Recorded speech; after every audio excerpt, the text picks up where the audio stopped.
Hello, good evening everyone. आवाज आ रही है? Good evening sir. Good evening. Good evening sir. Good evening, good evening. ठीक है। कल जहां तक हमने किया था उसके आगे के थोड़े और क्वेश्चन हम ट्राई कर लेते हैं, ताकि ये 11th वाला पोर्शन के कुछ क्वेश्चन है वो कवर अप हो जाएंगे। एक बार ट्राई कर लो इन क्वेश्चन को, फिर आगे बढ़ते हैं।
फर्स्ट वाला पढ़ो ध्यान से। फोकस ऑफ द हाइपरबोला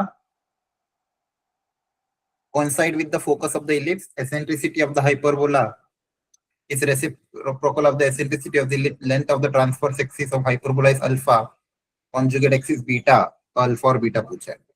ऐसा क्वेश्चन मैंने आपको सिखाया था, ये 2024 लास्ट ईयर आया था। कोशिश करो, एक बार कर रहे हो ट्राई? Yes sir. कोशिश करो, फिर डिस्कस करते हैं। और सेकंड वाला, length of the cord with mid point. तो मिड पॉइंट दिया हुआ है, कॉर्ड की लेंथ पूछिए, तो उसका भी तरीका सोचो जरा। इक्वेशन लिख के कर सकते हो, कॉर्ड की equation with by mid point with. जब भी मिड पॉइंट दिया तो कॉर्ड की इक्वेशन कैसे लिखता है आपको पता है, उसकी मदद से लिखने की कोशिश करना। कोशिश करो, अटेम्प्ट हो जाए तो बता देना, फिर डिस्कस करेंगे। ठीक है, बता देना टाइम के लिए।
ओके, सबने अटेम्प्ट कर लिया? हेलो, अरे हो गया अटेम्प्ट? मैंने कहा था ना बता दिया करो, हो जाए तो आगे बढ़ना रहेगा फिर। फर्स्ट का आंसर आया 17 का किसी का? 17 का आंसर आया किसी का? बोलो। नहीं आया? No sir. ठीक है। The focus of the hyperbola coincide with the focus of the ellipse. आपको एक इलिप्स दिया हुआ, इस इलिप्स के बारे में बताओ। इस इक्वेशन को देख के आपको क्या समझ में आ रहा है? क्या क्या डेटा है बोलो। यहाँ पे जो ये इक्वेशन इलिप्स की, इससे क्या डेटा है? जवाब दो, बैठे मत रहो। इक्वेशन ऑफ इलिप्स आपको गिवन है, इस इक्वेशन से आप क्या क्या इंटरप्रेट कर पाओगे? सर ए बी की वैल्यू मिल जाएगी। ठीक है, ए स्क्वायर आपका 100 है, बी स्क्वायर आपका 75 है। ठीक है, तो ए भी आ जाएगा। और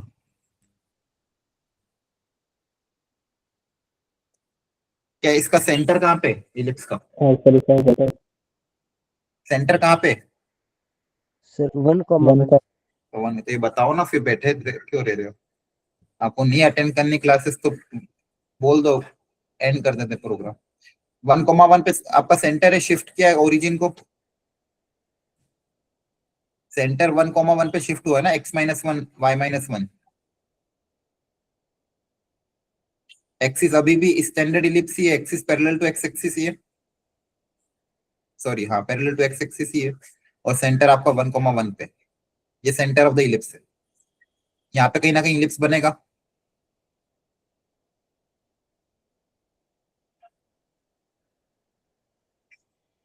ठीक है, सेंटर एट 1,1। अब बोला है focus of the hyperbola and focus of the ellipse coincide. अब फोकस कैसे पता करेंगे इसका बताओ? फोकस कहाँ पे होगा? सोच के बताओ, इतना टफ थोड़ी है। सर ए डिस्टेंस पे। हाँ, फोकस सेंटर से कितनी डिस्टेंस पे होता है? मैंने आपको एक चीज लिखवाई भी थी उस दिन, किसी भी कोनिक को शिफ्ट करने पे, इंक्लाइन करने पे कोऑर्डिनेट्स चेंज होता है, डिस्टेंस कभी चेंज नहीं होता है। तो बताओ इस सेंटर और फोकस के बीच में डिस्टेंस कितना होता है? ए ई। ए, है ना? तो ये आपको ध्यान रखना है, भूलना थोड़ी है। डिस्टेंस हमेशा सेम रहती है, पहले भी मैंने नोट करके लिखवाया था उस दिन, आपको बताया भी था इंपॉर्टेंट चीज है कि आप किसी भी कोऑर्डिनेट को शिफ्ट भी कर दो या इंक्लाइन कर दो, आपके कोऑर्डिनेट्स चेंज होंगे, लेकिन दो पॉइंट के बीच में डिस्टेंस वही रहेगी। स्टैंडर्ड ही है ना एक तरह का। अब क्या ई पता कर सकते हो? ई का फॉर्मूला क्या होता है यस इलिप्स का? सर। बताओ, ई स्क्वायर का फॉर्मूला बताओ इलिप्स का। 1 minus b square by a square. 1 minus b square by a square, very good. 1 minus 75 by 100 तो आ जाएगा 25 by 100। तो e की वैल्यू आ जाएगी 5 by 10, that is 1 by 2। Understood? तो ए कितना हो जाएगा? ए कितना है? 10 इंटू 1 by 2, दैट इज 5। तो ये डिस्टेंस 5 आ रहा है। तो बताओ फोकस का कोऑर्डिनेट क्या होगा? सर वो 1/4 नहीं आएगा? 1 by 4 है। अच्छा सॉरी, कहाँ पे? 25/100। हाँ, ई स्क्वायर है ना, रूट ई ठीक है। स्क्वायर। ई स्क्वायर आपका 1 by 4 था, तो ई 1 by 2 आ जाएगा ना। ठीक है, ओके। तो ये डिस्टेंस 5 है। तो बताओ फोकस का कोऑर्डिनेट क्या होगा? डायग्राम देख के जल्दी से बता दो। एक्स कोऑर्डिनेट कितना होगा फोकस का? फोकस ओरिजिन से 6 होगा ना, दिख नहीं रहा, ये 1 है ऑलरेडी, ये 1 प्लस 5 कितना है? 6। और वाई कोऑर्डिनेट कितना होगा? 6,1. 6,1। तो ये आपका फोकस आ गया किसका? इसका अपना इलिप्स का। दूसरा फोकस भी आप निकाल सकते हो।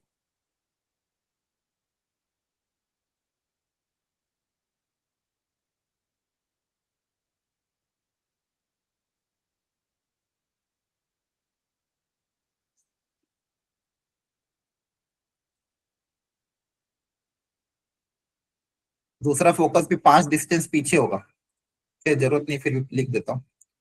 5 डिस्टेंस पीछे होगा, तो 1 में से 5 माइनस होगा तो कहाँ पे आएगा? -4 पे। Yes sir. तो सेकंड फोकस क्या हो जाएगा -4,1 पे। अब आगे बढ़ते, focus of the hyperbola coincide with the focus of the ellipse, मतलब हाइपरबोला का जो फोकस है और इसका जो फोकस है सेम है, मतलब हाइपरबोला के लिए फोकस इक्वल है। तो फोकस कहाँ पे होगा हाइपरबोला का भी 6,1 पे। Eccentricity of the hyperbola is, तो एसेंट्रिसिटी हाइपरबोला कितनी हो जाएगी 1/2 की रेसिप्रोकल 2 है ना। Eccentricity of the hyperbola is reciprocal of the eccentricity of the ellipse. तो आपको लेंथ, इस हाइपरबोला की लेंथ ऑफ ट्रांसवर्स एक्सिस और कॉन्जुगेट एक्सिस पता करनी, मतलब हाइपरबोला का ए और बी पता करना। आप कैसे अप्लाई करोगे बताओ। सर हाइपरबोला की इसेंट्रिसिटी 2 होगी तो e square equal to 1 plus B square by A square से पता करना है। अच्छा चलो, ई स्क्वायर को लिखोगे आप 1 plus B square by A square, यहाँ से एक रिलेशन आएगा। चलो ठीक है, तो ई स्क्वायर मतलब 4 equal to 1 plus B square by A square. एक रिलेशन, एक तो ये आ गया। चलो ए स्क्वायर बी स्क्वायर में, और एक और रिलेशन कहाँ से लाएंगे। फोकस के पीछे ये फोकस का यूज कैसे करेंगे। करेंगे? हाँ बोलो, एक मिनट वापस बोलना। क्या आपकी आवाज बहुत कट रही है, क्या बोले वापस बोलना। फोकस का, फोकस का यूज कैसे करोगे।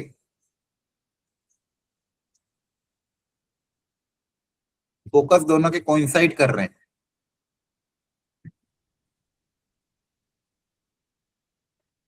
फोकस के बीच का डिस्टेंस तो यही होगा ना, तो वहाँ से रिलेशन होगा। फोकस का डिस्टेंस भी सेंटर से ए ही होगा, हाँ ठीक है। लेकिन हम हाइपरबोला का सेंटर कैसे पता करें।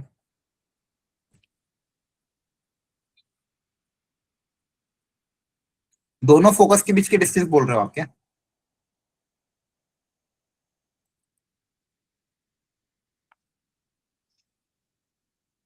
थोड़ा और सोचो सब लोग। एक रिलेशन तो चलो आपके पास एसेंट्रिसिटी का है, इस फोकस का कैसे यूज करोगे, ये मेन दिमाग लगाना है।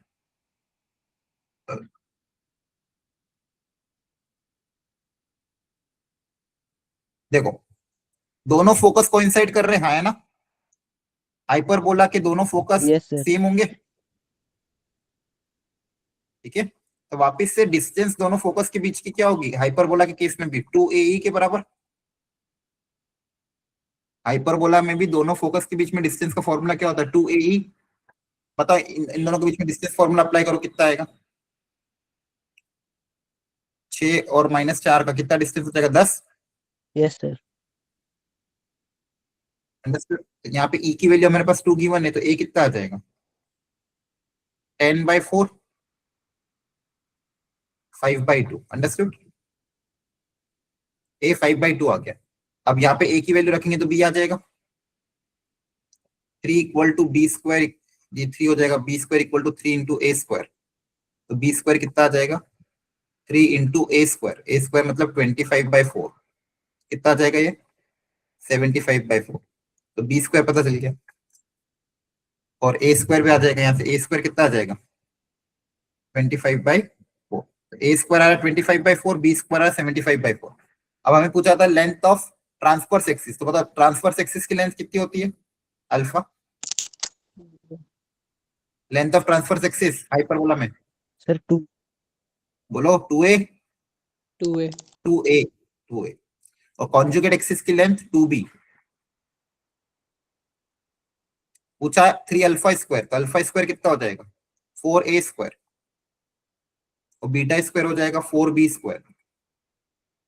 तो 4A² की वैल्यू कितनी आ जाएगी 25, और 4B² की वैल्यू कितनी आ जाएगी 75। अंडरस्टूड।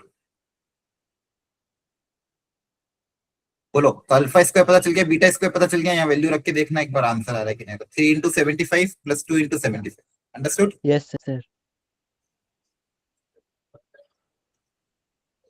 देखो, जो बोला है बस उसी का अप्लाई किया। दोनों फोकस कोइंसाइड कर रहे थे, तो दोनों फोकस बराबर है। तो दोनों फोकस, अगर फोकस के कोऑर्डिनेट बराबर है तो फोकस के बीच की डिस्टेंस इक्वेट करती 2AE के बराबर, और एक E दिया हुआ था, ठीक है। तो ध्यान रखना। और थोड़ा सा ही शिफ्ट हुआ था, तो शिफ्ट होने पे बस कोऑर्डिनेट जैसे बस ऐड हो गए। 18 किया था,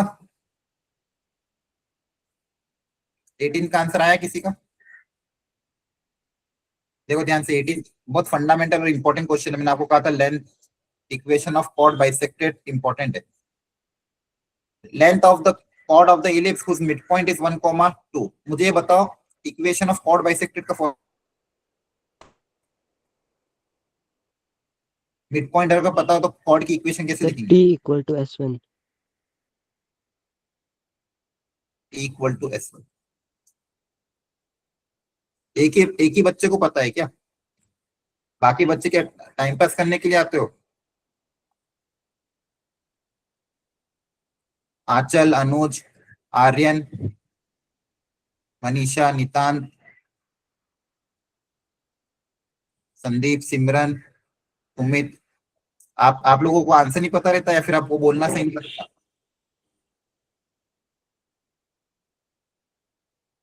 जवाब दिया करो, नहीं तो आया ही मत करो क्लास में, कोई जरूरत नहीं है मेरे को। अगर क्लास में पार्टिसिपेट करना तो आया करो, अगर ऑलरेडी सब कुछ आता है तो मत आया करो। इक्वेशन ऑफ कॉर्ड बाइसेक्टेड का फॉर्मूला होता है T equal to S1। T निकालने का तरीका ऑलरेडी आपको सिखा रखा है। यहाँ पे कर्व क्या है? x²/4 plus y²/2 minus 1। T को निकालने का तरीका क्या होता है? x² को रिप्लेस करते हैं x(x1) से, y² की जगह y(y1), constant as it is. x1 y1 हमको दिया हुआ है,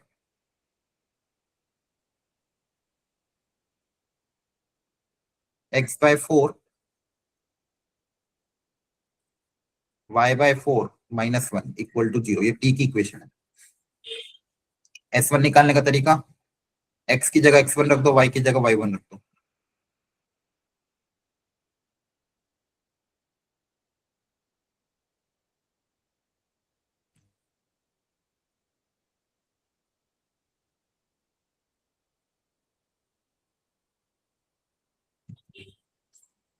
इसको कैलकुलेट कर लो।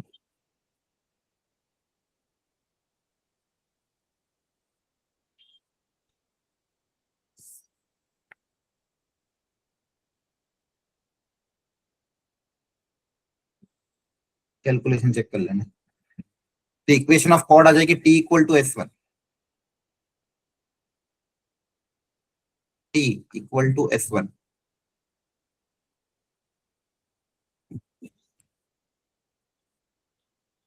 इसको सिंप्लीफाई कर लेना आप। x plus Y minus 4 equal to -5/2। ठीक है, इसको सिंप्लीफाई करोगे तो x plus Y equal to 4 plus 5/2 हो जाएगा 3/2। अभी आपके पास कॉर्ड की इक्वेशन आ गया। अब इसको आपकी लेंथ निकालनी है। लेंथ कैसे निकालोगे? इलिप्स में लेंथ कैसे निकालेंगे? कॉर्ड की इक्वेशन आप लिख चुके हो, अब इसकी लेंथ कैसे पता करें? सर पॉइंट निकाल लेंगे फिर डिस्टेंस फॉर्मूला। दोनों कर्व को साथ में सॉल्व कर लो। दोनों कर्व को क्या कर लो? साथ में सॉल्व कर लो। तो देखो y की वैल्यू जब यहाँ रखोगे इस कर्व के अंदर, y की वैल्यू उठा के इस कर्व में रखोगे तो x में क्वाड्रेटिक आएगी। आपको क्या करना है? अब इन दोनों कर्व को साथ में सॉल्व करना है। यहां से x में क्वाड्रेटिक इक्वेशन आएगी।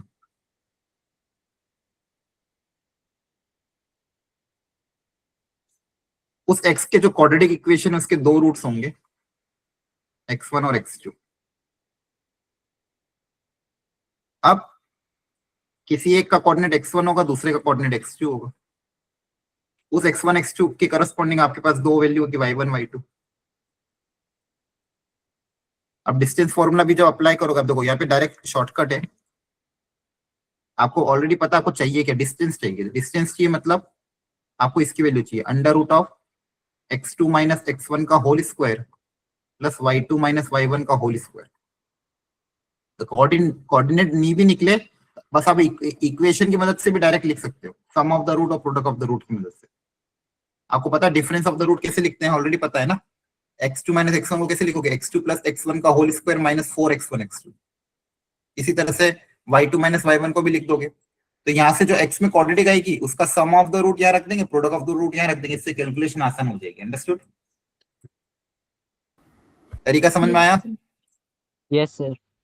दोनों कर Yes, को sir. साथ में सॉल्व कर लेना, दोनों कर को साथ में सॉल्व कर लेना, और फिर आपको डिस्टेंस निकालना है। डिस्टेंस निकालना है मतलब x2 माइनस x1 का whole square plus y2 minus y1 का होल स्क्वायर। इस क्वाड्रेटिक की मदद से आप डिस्टेंस निकाल सकते हैं। ठीक है, ये दो क्वेश्चन ट्राई कर लो।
स्टैटिस्टिक्स का बहुत स्टैंडर्ड क्वेश्चन है, याद होगा सबको कैसे करना है। The mean and the standard deviation of 20 observation found to be this and this, it was mistake and that this correct standard deviation क्या होगा। एक बार प्रैक्टिस कर लो और बताओ आंसर कितना आ रहा है। ये क्वेश्चन बार बार रिपीट हो रहा है। और 20 में सर्कल पता है, रेडियस पता है, लाइन दो पॉइंट पे इंटरसेक्ट करती है, उस पर अगर टेंजेंट ड्रॉ करो तो वो अल्फा बीटा पे मिलती है, तो अल्फा बीटा पता करना है। ये भी बहुत अच्छा क्वेश्चन है।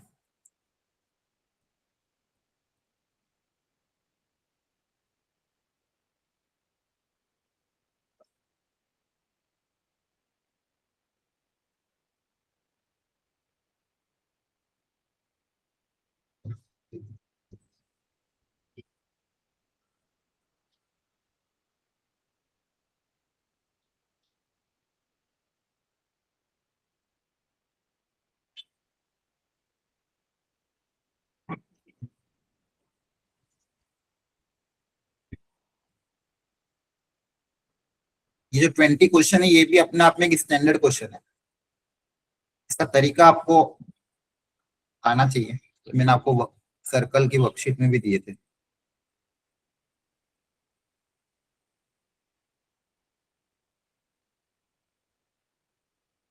मुझे बताओ क्वेश्चन नंबर 20 को सॉल्व करने का तरीका क्या होगा। ये अल्फा बीटा कैसे निकलेगा। आपको एक पीक्यू की इक्वेशन गिवन है,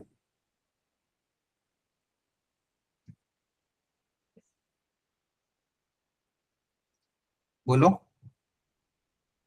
सोचो। जो भी मन में आ रहा डिस्कस कर सकते हो। क्वेश्चन नंबर 20 में इस डायग्राम को देख के आपको क्या थॉट प्रोसेस आ रहा है, इसको सॉल्व करने के लिए क्या तरीका अपना सकते हैं?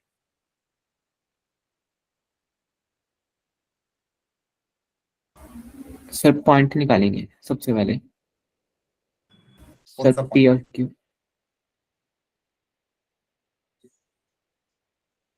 नहीं, उससे फायदा नहीं होगा। आपको अल्फा बीटा निकालना, उसके लिए डायरेक्ट तरीका होगा। क्योंकि पी क्यू निकालने से फिर अल्फा बीटा कैसे सोचोगे? पी क्यू मान लो आप निकाल भी लोगे, लेकिन अल्फा बीटा के डायरेक्शन में कैसे जाओगे? और सोचो, चलो कोई बात नहीं, एक बार और सोचो, दूसरा कोई तरीका सोचो।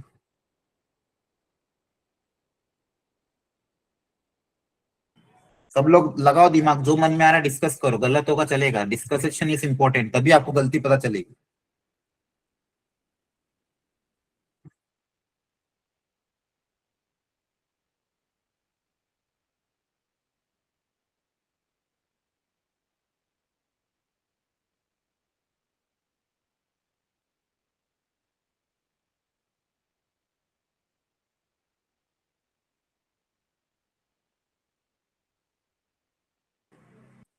अच्छा मुझे ये बताओ, इस डायग्राम को देख के जो पी क्यू जो कॉर्ड है, ये कोई स्पेशल कॉर्ड है क्या?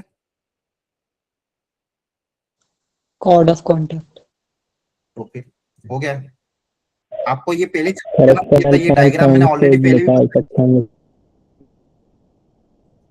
आपको पहले बताना, इतनी देर मैंने टाइम दे रहा था, कोई बोल ही नहीं रहा था। आपको ये डायग्राम देख के सबसे पहले यही दिमाग में आना चाहिए कि सर ये जो डायग्राम है इसमें P Q chord of contact है। कॉर्ड ऑफ कॉन्टेक्ट में ऐसे ही तो डायग्राम बनाया था, नहीं याद है? तो फिर यही तो क्लिक करना चाहिए था। PQ is nothing but the chord of contact of the circle, और chord of contact की इक्वेशन निकालने का फॉर्मूला क्या था? Sir t equal to 0। T equal to 0। तीन ही तो फॉर्मूला सिखाया आपको, chord bisected, chord of contact और टेंजेंट की इक्वेशन। तीनों फॉर्मूला आसान है। तो chord of contact का तरीका क्या होता है? T इक्वल टू 0, जहाँ पे x1 y1 कौन होता है? यही पॉइंट ही तो होता है x1 y1, है ना? इसी को तो आप x1 y1 बोलते हो। अब अपन कॉर्ड ऑफ कॉन्टेक्ट की इक्वेशन निकाल लेते हैं, और ऑलरेडी अपन को कॉर्ड ऑफ कॉन्टेक्ट की इक्वेशन भी गिवन है, उससे कंपेयर कर लेंगे, है ना? सर्कल की इक्वेशन क्या होगी मेरी? x माइनस 2 का whole square plus y minus 3 का whole square equal to R square. यहां से आ जाएगा। एक करो ट्राई अब, चलो कॉर्ड ऑफ कॉन्टेक्ट की इक्वेशन निकालो अल्फा बीटा के टर्म्स में।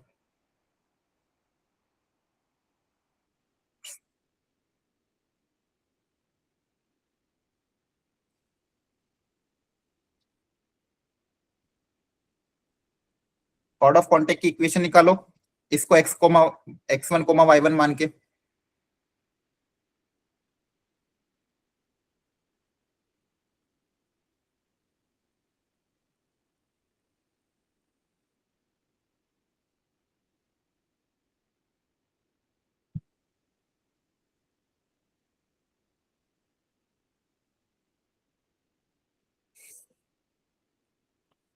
चेक करना सर्कल की इक्वेशन ये आ रही है।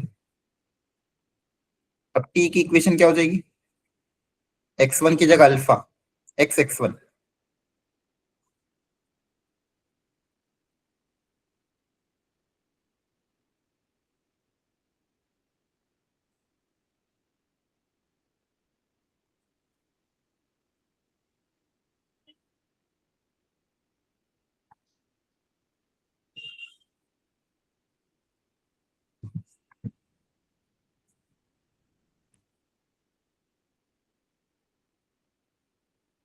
अब इसको सिंप्लीफाई करो, x का टर्म अलग, y का टर्म अलग, कांस्टेंट टर्म अलग। x के साथ क्या क्या आ रहा है निकाल लो अलग। x के साथ देखो, यहाँ से आएगा अल्फा, और यहाँ पे कितना आएगा? -2, है ना? x के साथ आएगा अल्फा -2। y के साथ देखो क्या क्या आएगा? Beta plus 3, beta -3। Beta -3 into Y. और कांस्टेंट टर्म देख लो क्या क्या आ रहा है। कांस्टेंट टर्म यहाँ से आएगा -2 अल्फा, यहाँ से आएगा -3 बीटा, -2 अल्फा -3 बीटा। -3। सही है? Yes sir. अब ये लाइन और ये वाली लाइन सेम है, दूसरी लाइन कौन सी है, x plus Y equal to 3। ये दोनों लाइन क्या है, आइडेंटिकल, कोइंसाइडिंग है ना। Yes sir. Yes, sir. अब जब दो लाइन कोइंसाइडिंग होती है तो क्या कंडीशन अप्लाई करते हो, कॉफिशिएंट्स का रेशियो। हाँ, a1/a2 equal to b1/b2 equal to c1/c,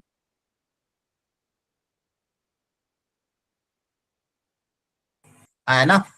a1/a2 equal to b1/b2 equal to c1/c2, तो यहाँ से क्या आ जाएगा, alpha minus 2/1 beta minus 3/1 equal to this by this.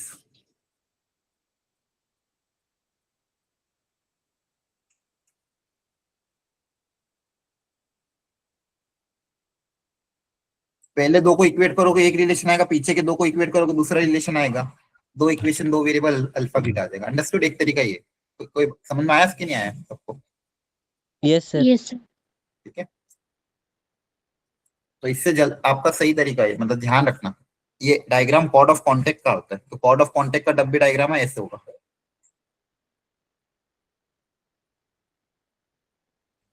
Sir -6 -5 आ रहा है। -6 -5 आ रहा है, ओके वेरी गुड। अच्छा 19 में डाउट है किसी को क्या, तो पूछ लो कि हो रहा है 19, एनीवन, कर लोगे 19 वाला सब लोग, यस सर। ठीक। Yes, sir. ये वाला ट्राई करो, ये भी पीएनसी का one of the most standard question है जो कि बहुत रिपीट होता है जेई में, ट्राई करो अच्छे से पूरा।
हो गया ट्राई.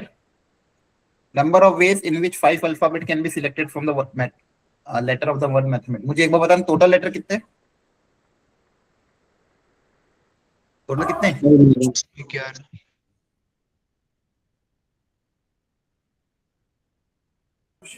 टोटल 11 है. Yes. sir. एम कितनी बार आ रहा है? 2 बार. 2 बार. ए सर 2 बार. सर 2 बार. और कोई आ रहा है कि 2 बार? सर 30. टी. टी. और कोई? No, sir. बस ठीक है. तो M-A-T हो गया. H-E और कौन है? I-C और S है ना. 1 2 3 4 5 6 7 8 9 10 11. ठीक है. अब टोटल मेरे पास कितने डिफरेंट लेटर है? 1 2 3 4 5 6 7 8 है ना. टोटल 8 डिफरेंट लेटर है. 8 डिफरेंट लेटर, जिसमें से जो 3 है वो 2 बार रिपीट हो रहे हैं. 3 लेटर है 2 बार रिपीट हो रहे हैं. इसमें से 5 सिलेक्ट करना है. तो 5 सिलेक्ट करने के लिए क्या क्या केसेस बनेंगे? Case 1 all 5 different. All 5 different. तो 5 डिफरेंट लेटर को सिलेक्ट करने का तरीका क्या होगा? 8C5. 8C5. Number of veg, एक मिनट रुको. Number of veg 5 alphabet can be chosen from this. इसमें 5 फैक्टोरियल मल्टीप्लाई करेंगे या नहीं करेंगे? बोलो, क्या इसमें 5 फैक्टोरियल मल्टीप्लाई होगा या नहीं होगा? सर नहीं होगा. हाँ, क्योंकि यहाँ पे क्या बोला कि number of ways in which 5 letter can be chosen, मतलब सिर्फ सिलेक्ट करना है, वर्ड थोड़ी बनाना. अगर बोलता how many different word can be made, तो आप 5 फैक्टोरियल से मल्टीप्लाई कर दें. यहाँ पे सिर्फ सिलेक्शन है, only selection. Understood? Second case क्या हो सकता है? 2 लेटर सेम 3 डिफरेंट. इसका क्या होगा? 2 सेम सिलेक्ट करना है, मतलब इन तीनों में से कोई एक सिलेक्ट होगा. इन तीनों में से कोई एक सिलेक्ट हो जाएगा. MM या तो MM या तो AA या तो TT. तो 3C1, तो 2 सेम लेटर सिलेक्ट हो गए. इनमें से कोई एक चला गया मान लो. अब कितने बचे? 7. उन 7 में से कोई भी 3 ले लेंगे. Clear? 7C3. 7C3. Very. Third 2 same 1 different. अब 2 सेम 2 चाहिए, तो इन 3 में से कोई 2 लेना पड़ेगा. तो कोई 2 चले गए. अब बचे 6 में से कोई एक ले लेंगे. अंडरस्टूड? Yes, sir. और कोई केस बच रहा है क्या? No, sir. इन तीनों को आपस में ऐड करोगे तो आंसर आ जाए. कितना आ रहा है? 179. 1. वेरी. तो देखो बहुत स्टैंडर्ड क्वेश्चन है. ऐसे आए बस कैलकुलेशन एरर मत करना, न्यूमेरिकल में आएगा ये, न्यूमेरिकल डिजिट. इन दोनों को भी ट्राई कर लो.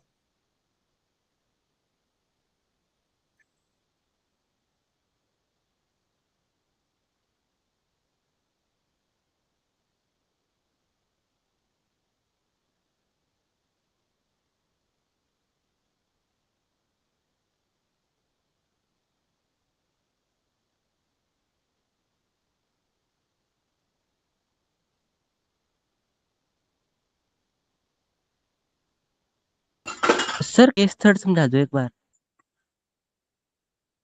कौन सा वाला समझा दूं? सर केस थर्ड में कैसे की कैलकुलेशन? केस था. ठीक है. 2 सेम 1 डिफरेंट, मतलब MMAAH या MMTTE या AATTS ऐसे वाले चाहिए थे. मतलब 2 सेम वाले. अब सेम वाले ऑप्शन कितने अवेलेबल है? 3. Yes sir. उन 3 में से कोई भी 2 लेटर सिलेक्ट होंगे. Yes sir. लेटर 2 सिलेक्ट कर ले, लेकिन लेंगे 2 बार. जैसे मान लो मैंने MOT सिलेक्ट किया, तो 2 बार M लूंगा, 2 बार T लूंगा. अंडरस्टूड? ये 3C2 2 बार नहीं आएगा? नहीं आएगा. क्या कह रहा है? सर इसमें 3C2 एक ही बार आएगा कि 2 बार आएगा? एक ही बार आएगा ना, इन तीन में से कोई दो सिलेक्ट कर ले बस। 3C2 का मतलब क्या है, तीन में से दो सिलेक्ट करने का तरीका, 6 तरीके होंगे ना। या तो आप देखो एम ए सिलेक्ट करोगे, या तो ए टी सिलेक्ट करोगे, या टी एम सिलेक्ट करोगे, है ना। 3 तरीके। Yes sir. 3C2 का मतलब 3 तरीके। दो दो टू टू सेम सेम करने के 3 ही तरीके होंगे ना। या तो एम एम और ए सिलेक्ट कर लिया तो आपने क्या ले लिया, एम एम ए 4 लेटर ले लिया। ए ओ टी सिलेक्ट कर लिया तो आपने क्या क्या ले लिया, ए टी टी, इस तरह से। अंडरस्टूड। Yes sir. और किसी को कोई डाउट हो तो प्लीज पूछ लो। ठीक है।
हो गया सॉल्व।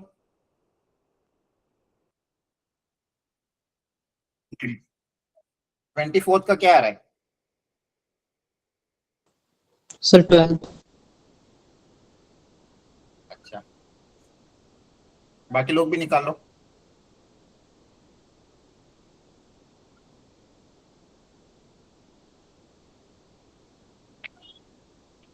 हम्म।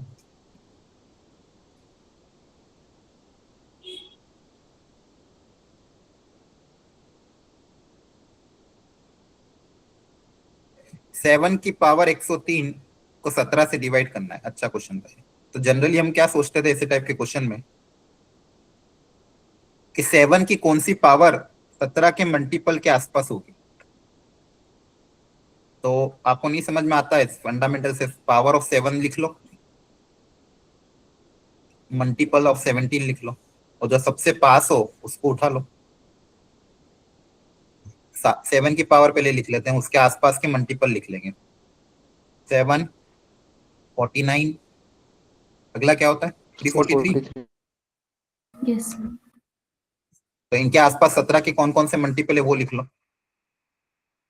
तो 17 से स्टार्ट होगा, फिर 34, है ना। 343 के आसपास कौन सा आएगा ये सोचना पड़ेगा। सर 340।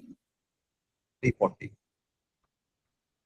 ठीक, कैसे सोचोगे, मल्टीप्लाई करके देख लेना आसपास कौन सा नंबर आ रहा है। 20 से मल्टीप्लाई करोगे तो ये आ जाएगा। अंडरस्टूड। यहीं पे सबसे कम कैप दिख रहा है,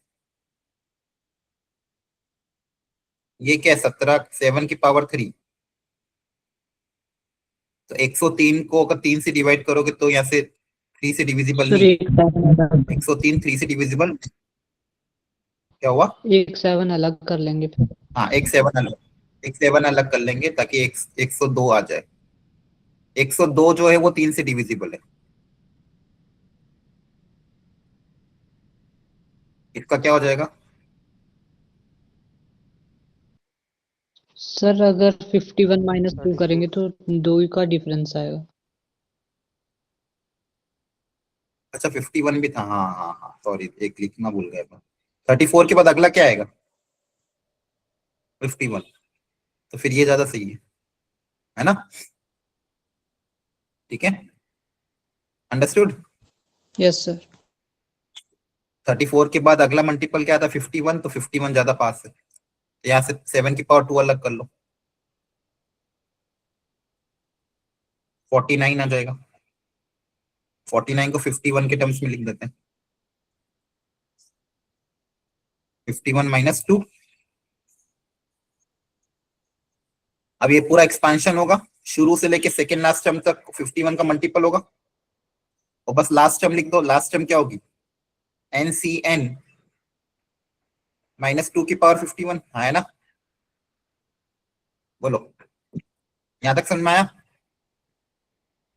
अब देखो ये तो 51 से डिविजिबल है, इसमें कोई दिक्कत नहीं है। सॉरी 17 से डिविजिबल है। आपको चेक करना पड़ेगा 2 की पावर 51 को, माइनस ऑफ 2 की पावर 51 को चेक करना पड़ेगा। अब इसको वापस तोड़ो तो 2 क्यूब 2 की पावर 2 में तो पता है 2 की पावर 4 है ना? Yes sir. तो 2 की पावर 4 अच्छा 4 क्रिएट करने के लिए यहाँ पे 48 क्रिएट करना पड़ेगा। यस सर 8 बाहर ले आएंगे। हाँ, ताकि पावर 4 क्रिएट हो। पावर 4 क्यों? ताकि 16 और 17 पास पास है।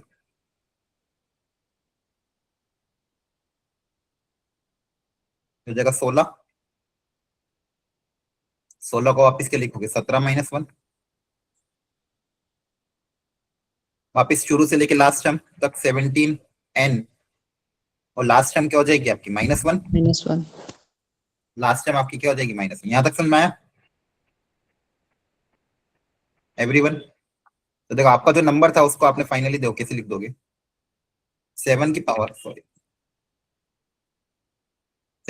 103 को आप लिखोगे, ये अंदर भी चला जाएगा। 7 इंटू 51 मतलब कहीं ना कहीं 17 का मल्टीपल ये है ना? और ये वाला टर्म को आप क्या लिख दोगे? ये भी 8 भी अंदर चला जाएगा, ये भी 17 का मल्टीपल है। मान लो n1 तो 17 n2। अच्छा यहाँ माइनस आएगा, एक माइनस था ना यहाँ पे बाहर, माइनस का 8। क्लियर है? ये जो 2 की पावर 51 है इसको आपने क्या लिख दिया? 17 n2 -8। अंडरस्टूड? Yes sir. 17 का मल्टीपल लिखना है बस कैसे भी करके। अब ये शुरू के दो कंबाइन होके ये भी 17 के मल्टीपल ही है, और ये माइनस माइनस क्या हो जाएगा? +8। अंडरस्टूड? बोलो। Yes sir. Yes sir. Yes sir. रुको एक गलती हुई है, ये 7 अंदर जाएगा ना, 7 रहेगा, 7 भी जाएगा, 56 आएगा। ये 7 भी रहेगा इसके साथ, तो यहाँ पे 7 भी लिखना था अपन को। रुको यहाँ पे लिख देता हूँ वापिस से मैं। देखो इस टर्म को वापस लिख रहा हूँ। 7 51k और ये वाला टर्म था, दैट इज 8 इंटू 17n-1। ठीक है, इसकी जगह अपन ने क्या लिख दिया? ये इसकी जगह अपन ने ये लिख दिया, और ये बाकी ऐसा कैसा। 7 को अंदर भेजोगे तो ये दोनों कंबाइन होके वापस 17 का कोई ना कोई मल्टीपल होगा, और ये 7 अंदर जाएगा। 7 × 56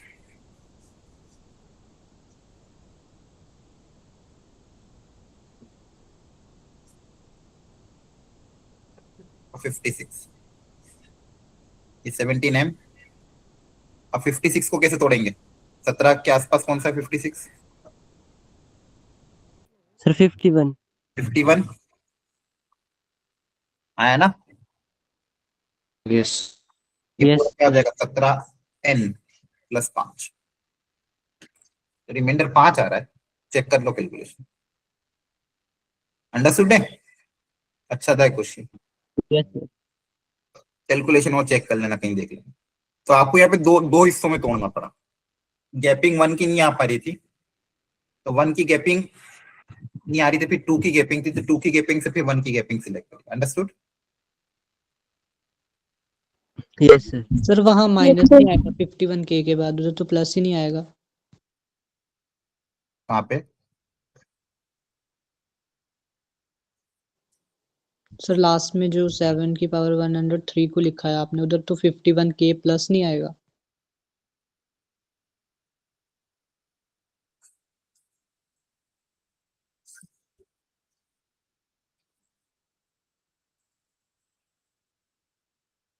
यहाँ पे देखो 18 17 n माइनस 1, यहाँ तक सही है ना? सर उधर साथ में माइनस, कहाँ पे?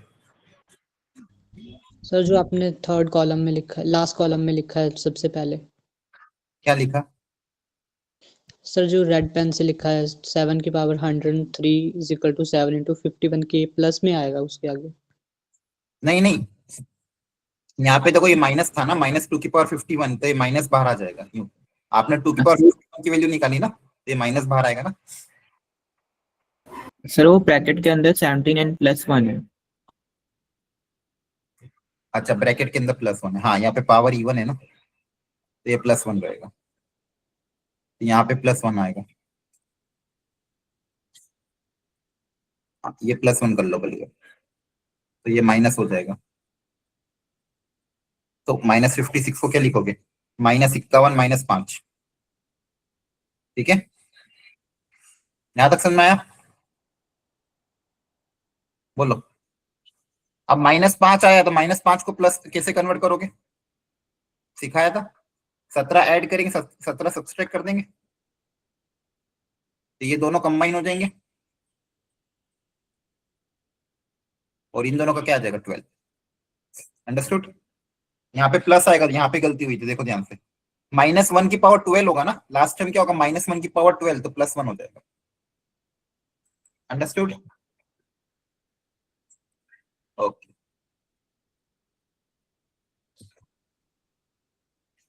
ठीक है। अब आपके पास देखो लगभग 12 दिन बच रहे हैं, 12, कल से अगर जोड़ना चलो 12-13 दिन। अभी 12-13 दिन में थोड़ा प्लानिंग कर लो अपनी अपनी, कैसे क्या आपको मैथ्स करना है, ठीक है? कौन कौन सी चीजें करनी है, कहाँ से करनी है, क्या क्या पढ़ना है, क्या क्या नहीं पढ़ना है। मेरी तरफ से कोई हेल्प चाहिए हो तो बता देना, ठीक है? लेकिन 12 दिन ढंग से प्लान कर लो कि अब कैसे इसको आगे बढ़ाना है आप। Understood? Yes sir. Yes, sir. ठीक है। और ये 11th वाली वर्कशीट अपन ने कर ली थी, एक 12th की भी है, वो लोग भी वो भी आप कर लेना। अंडरस्टूड है? उसको भी मैं अभी हाथों हाथ ही आपकी बैच 1 वाली जो रिसोर्स शीट है उसमें अपडेट कर रहा हूँ, ठीक है? तो 12th के वो जो पीवाईक्यू वाली वर्कशीट है उसको भी एक बार आप देख लेना, 12th के सारे पीवाईक्यू एक बार रिवाइज हो जाएंगे। ओके, ठीक है, आज इतना ही रखते हैं, कल कुछ और पढ़ेंगे, ठीक है?